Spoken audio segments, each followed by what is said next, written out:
እሷ ነች በቃ እሷ ብቻ በቃ ሃይሚ ብቻ ነው ሁሉም ነገር። ይኸው ጠፋች። ሰው የለም ይረዳትም የለም ከስድብና ከማንቋሸሽና እሷን ከማውረድ ውጪ እሷን የሚረዳት ሰው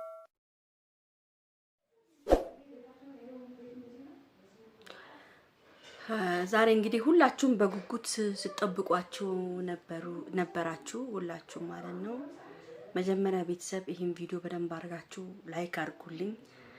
ለሚደርሳቸው ሰዎች እንዲደርሳቸው እባካችሁ ይሄን ቪዲዮ ላይክ አድርጉ። እኔ የምላችሁ ሃይሚን ባለጌ ነች፣ ሃይሚን ነገረኛ ነች፣ በጣም ነቅናጫ ነች እንደዚህ ያላችሁ ልጅቷን አማራችሁ ዩቲዩብ ላይ እንዳትመጣ ስላደረጋችሁ በጣም ነው የምናመሰግናችሁ። በጣም ማርያምን ሰው ማያርግበት በቃ የማያርግበት እኔ እንጃ ማርያምን እቺ ህፃን ልጅ ማርያም ገና እኮ ነች እኮ ሃይሚ እኮ ብዙ የሚቆምላት ሰው እኮ የለም ማርያምን ከብሩኬ ውጪ። ግን እናንተ ውሸት ነው አልተጣሉም ፕራንክ ነው። ፕራንክ አይደለም። ፕራንክ ቢሆን ኑሮ ይሄው ዛሬ ከለቀቀች 4 ቀኗ ነው። አልመጣችም የለችም ነው የተባለው። እኔ ስሰማ የለችም ቤቷም የለችም ነው ያሉኝ። ማርያም በጣም ብዙ ሰው ጋር ይደወልኩ በጣም ጨንቆኝ ብዙ ሰው ጋር ይደወልኩ። ያው ብሩኬ ስለመጣ በቲክቶክ መጥቶ ነበር። በዛ ትንሽ ኡፍ ያልኩ ለምን እሷ የሆነ ነገር ይደርስባት የሆነ ነገር ብትሆን እንደዚህ አይመጣም ነበር ብዬ ትንሽ ተረጋጋሁኝ። በጣም ብዙ ቦታ ነው የደወልኩት የለችም ነው ያሉት። የማንንም ስልክ አታነሳም ከማንንም ጋር አታወራም ነው ያሉት። እና የሷን ውስጥ የተረዳት ሰው የለም ይረዳትም የለም ከስድብና ከማንቋሸሽና እሷን ከማውረድ ውጪ እሷን የሚረዳት ሰው የለም። በቃ ገብቷቸዋል። እና ማርያም በጣም ነው ያሳዘነችኝ።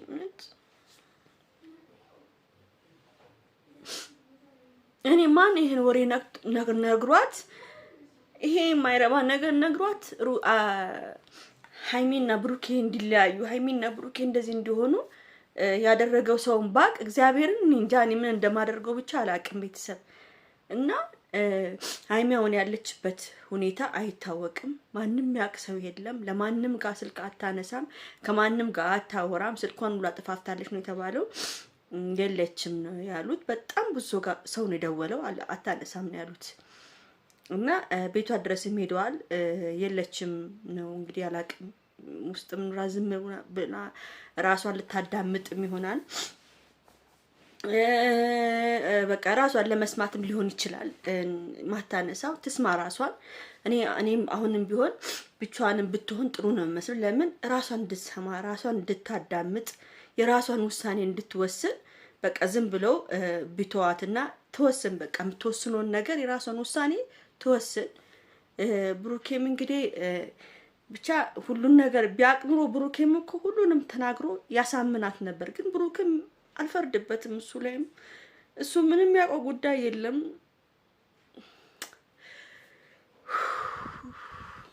እሱም ያውቀው ጉዳይ የለም። ቢነገረው ነገሩን ቢያውቀው ይፈታው ነበረ። እንደምንም ብሎ ይሄን ነገር ቢያይ ምን እንደደረሰ ቢያይ ኑሮ እሱ ሁሉን ነገር ያስረዳን ነበር። ግን በደፈናን ሁሉ ነገር ድፍንፍንፍንፍን ያደረጉት ምን አድርገው እንደሆነባቸው አላውቅም።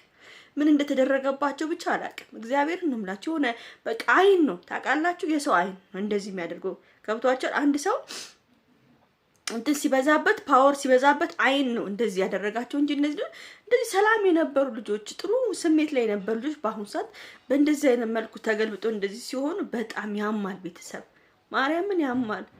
እና ያው አይታችኋል። ሀቡ ከእናቱ ጋር መጥቶ ነበረ ሊነግራት ነበር። ያው እናትየውም ያማታል። በሽታ እየደቆሰኝ ነው ለራሴ አሞኛል ብላለች። የኔ እናት እግዚአብሔር ይማርሽ በሏት በኮሜንት። ሙሽዬን እግዚአብሔር ጨርሶ ይማርሽ እግዚአብሔር ይዳብስሽ በሏት። እውነቱን ነው። እንኳን አልነገረም ለምን እንደዚህ የታመመሽ ደግሞ ስለነሱ መጨነቅ ራሱ ከባድ ነገር ነው። እኔ የምለው እስከ መቼ ነው ሙሽዬ መሀላቸው የምትገባው? እስከ መቼ ነው ብሩክና ሀይሚ የምታስታርቃቸው? ሁለቱ ነገራቸውን ካልፈቱ አብረው የተደረገውን ነገር ካልፈቱ እንዴት ነው እስከ መቼ ነው ሰው እየገባ መሀላቸው የሚያስታርቃቸው? እስከ መቼ? እሺ እስከ መቼ ነው ሙሽዬ? እስከ መቼ ነው መሀላቸው የምትገባው? ግዴታ እነሱ እኮ የራሳቸውን ነገር ቁጭ ብሎ መፍታት አለባቸው።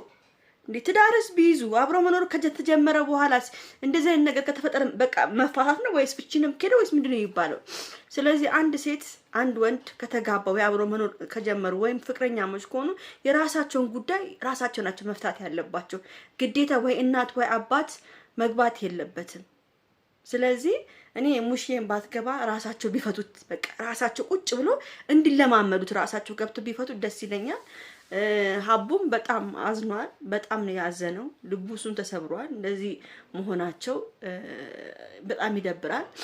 ያው ሙሽዬ ሁሌ የመከረቻቸው ነው እንዳይጣሉ ሁሉ መክራቸው ብዙ ነገር ተናግራን ሄደችው። ግን ያው እነሱ ምንም የሰውን ነገር የሚሰሙ አይደሉም። እኔ እኮ ያስለቀሰኝ ምን መሰላችሁ? እኔ ለኔ የሚያስለቅሰኝ እኮ ለምን በቃ ልጅቷን ይኸው በቃ አንቺ ነሽ እሷ ነች በቃ እሷ ነች እሷ ብቻ በቃ ሀይሚ ብቻ ነው ሁሉም ነገር። ይኸው ጠፋች በቃ ምን ፈለጋችሁ ሌላ? ምን ታርግላችሁ ሌላ? ማርያም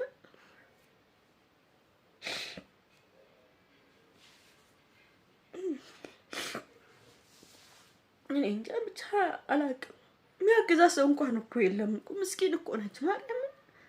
ስለሷ ብዙ ነገር ብትሰሙ ታዝኑላታላችሁ።